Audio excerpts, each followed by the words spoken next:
good life. Alright, let's go and live the good life, the good life. Hey guys, welcome back. My name is Joe Ellis. I'm a commercial wedding and portrait photographer in Dallas, Texas. And today I want to talk about album design. So here we are at the end of 2018, and I just think that this is a wonderful time of year to stop and reflect, and especially look at what we kind of captured throughout the year. And as a family photographer, one of the key ways that you can preserve all of the work you've done is through the use of albums. And I remember back when I started in wedding photography, it was amazing to me that a big part of my job was something I just do nothing about, which was the creation of books. You know, I had a lot of training as a photographer, being a photojournalist and whatnot, but very little in terms of layout and design work and designing albums. So throughout the years, you know, I've learned a lot about how to do this, and I thought it'd be fun to share some tips and tricks in that area. In case you're just getting started, or if you've done this before and been frustrated by the process, I think this could be a very helpful video. So I sort of have 10 tricks I want to go through that are just things I want people to understand about album design. And then if there's more things you guys want to discuss in the comments, I would love to hear it. Okay, so 1A to this process is that first step is that you need to pick an album supplier before you get started. I think it's important because each of the album design companies has different parameters for how the pages are sized and where the gutter lines are and how much safe area there is around the edges. So it's really important to kind of pick that first before you get to work designing a book. But the first tip I have, number one, is that you need to learn to cull your images. You need to get it down to a very manageable number before you start designing. Because let's say you took 10,000 images in a year. If you loaded them all into the software and then started trying to design a book from 10,000 photos, you would just get completely lost in the process.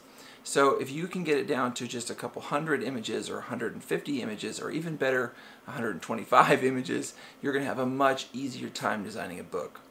So for me, what works well is that for all of my professional assignments, weddings and portraits and family assignments as well, I go through and create a highlight slideshow for each of my projects. And what that allows me to do is to go straight to that slideshow when designing a book and already have all of the major and contributing photographs that I would want to use in one place. But if you haven't done that, go through and just cull down to the very best images that you've got and the ones that tell the story. And then that way when you're designing your book, it'll be a much smoother process. The second tip I have is when you're shooting for books, always shoot as many horizontal and vertical format photos as you possibly can. Whenever you have the time, whenever you're shooting detail photographs or things that aren't sort of that split-second kind of deal, it's a really good idea to get a vertical and a horizontal of as many things as you can. That really, really increases the ability of you to lay out the pages in the way that you want to if you have both formats at your disposal. The second thing is that on every single page in the book, this is number 3, on every single page in an album, you need to have one major photograph that is the center of attention, that's the star. And all of the other pictures on the page contribute to that one photograph. If you do pages where you have 15 photos, you are splitting the viewer's attention equally among all of them, and you're sort of losing a lot of impact.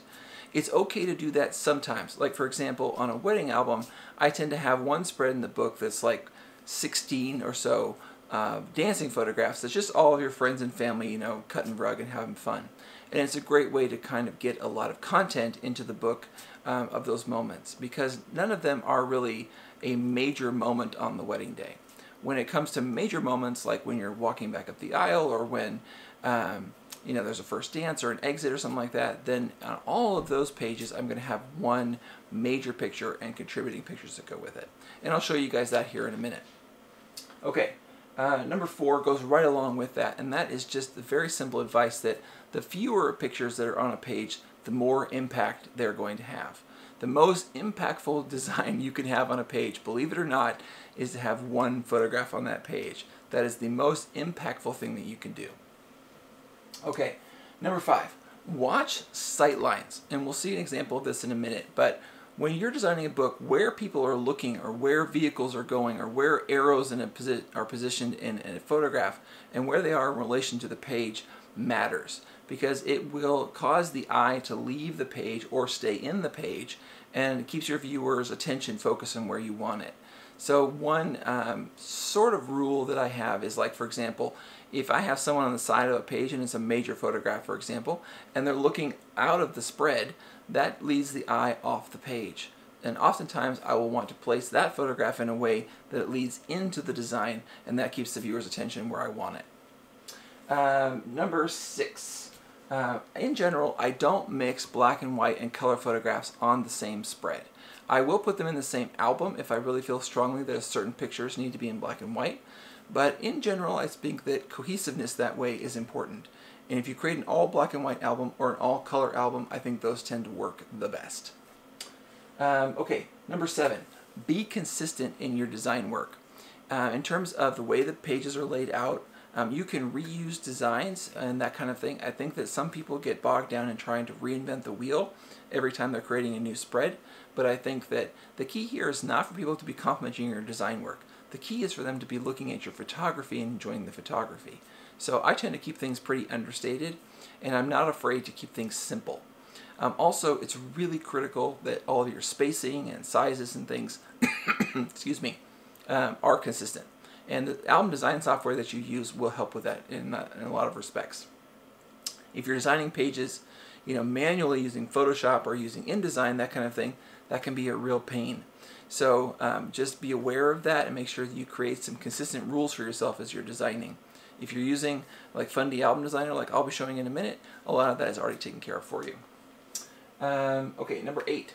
Retouch the images based on the size that are going to be in the book. A lot of the times some of my very most impactful pictures will be very large, and I'll have to spend time retouching those exactly the way that I want them. But I'm also going to have a host of photographs in every book that are very small. And those smaller images just don't require as much retouching because you simply can't see the detail in the finished picture. So when I design, I always start with my basic retouched images, and then for extra retouching I wait until it's already in a design before I decide how much work I'm going to put into it. Number 9. Always get feedback on your book design before it goes to print. You can get so close to these projects that it's really, really easy for you to lose track or make a major mistake without really noticing it. Everybody remembers early on in Photoshop when we would spend hours and hours trying to do something only to show it to somebody else and they would just be like, oh my gosh, what is wrong with this picture? And it's the same thing with books. If you spend hours and hours working on a book design and then all of a sudden you show it to somebody else, they'll easily be able to see a glaring error or omission that you simply don't see because of how close you are to it. So whether you have a spouse, a loved one, a friend, or even an online community you can share your book design with, it's a great idea to get feedback before it actually becomes a printed object. And then number 10 is, I don't want to sound like I'm shilling for anybody, but it's really important that you pick great album design software.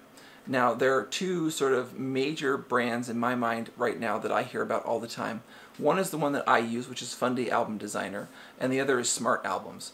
Both of these products really, really help in the creation of books. They make it drag and drop, they make it fast, they create templates for you, and it becomes a process that's so much simpler and easier than it is to create them manually.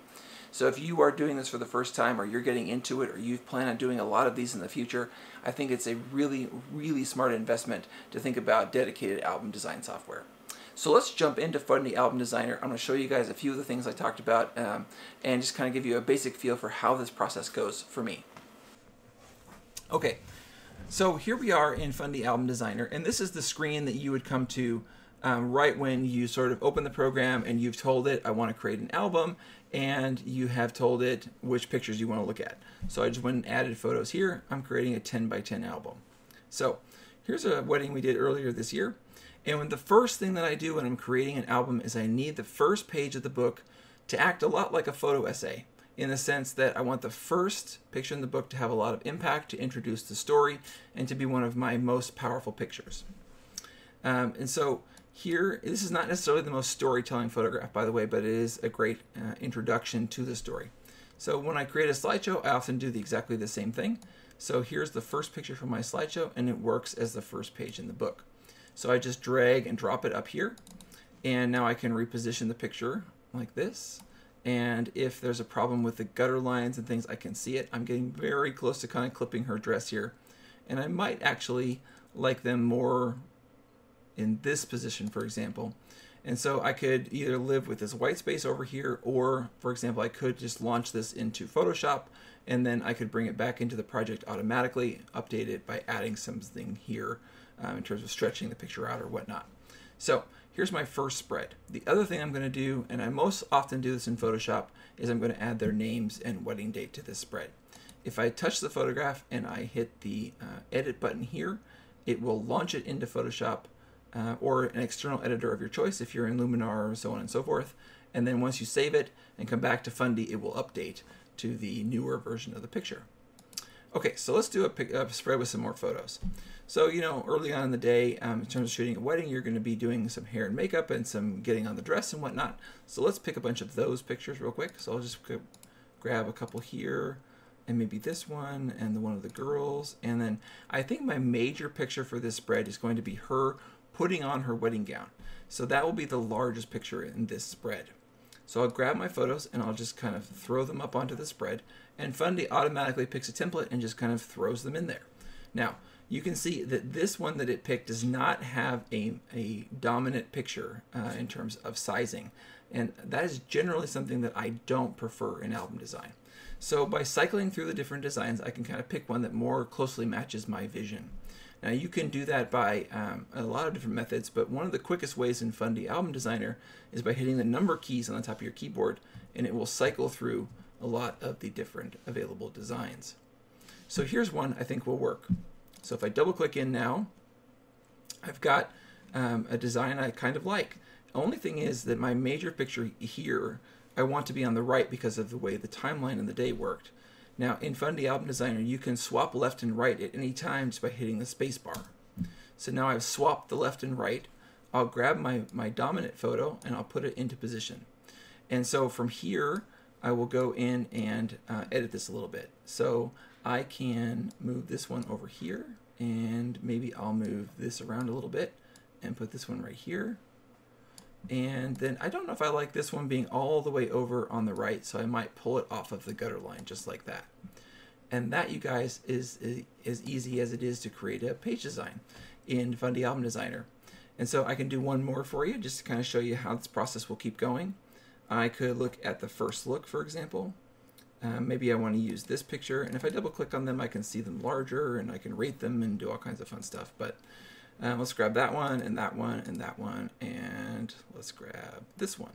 Okay, so if I grab these 4 photos and throw them up here, again, the software has picked an automatic template and it's sized all the pictures equally. And so to me, this has less impact than I would like because there's no major image for your eye to kind of land on. So if I cycle through, I can see what I have available to me. Maybe this one would be another one I could use. And yeah, I'm gonna go ahead and swap the sides again so that my major photograph is at the end. And I think that's probably this picture. Now, I can size it just like that. And then I've got these 3 other ones. I love the emotion in this picture, so I'm gonna make that one a little bit larger. And then chronologically, I'm gonna go ahead and put the first picture before they've seen each other on the top left. So there you have it, guys. That is the process of creating pages. And so I've watched my sight lines. So like, for example, here in this photograph, she's looking down and into the page instead of away and out of the page. And those are critical things to think about. And then, of course, I want to go through and just clean these up a little bit, make sure they're all in the right position. And bada boom, I've created a page that I love.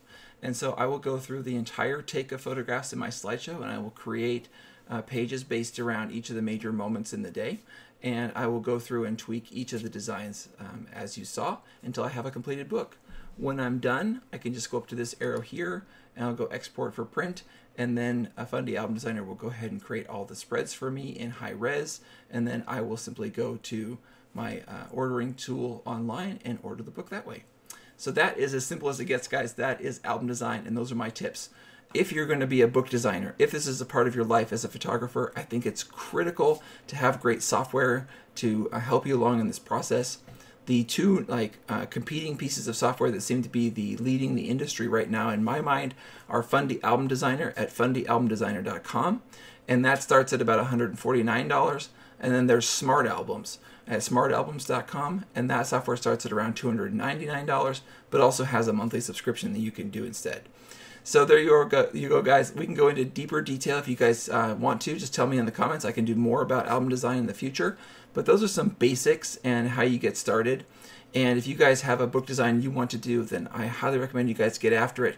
It's a wonderful way to preserve your year, to have your photographs sort of finished in a way that they will never be just sitting on your hard drive. So thank you for watching. It was a great year. I was so excited to be with you guys and to start this YouTube project in 2018. I can't wait to see where it goes in 2019.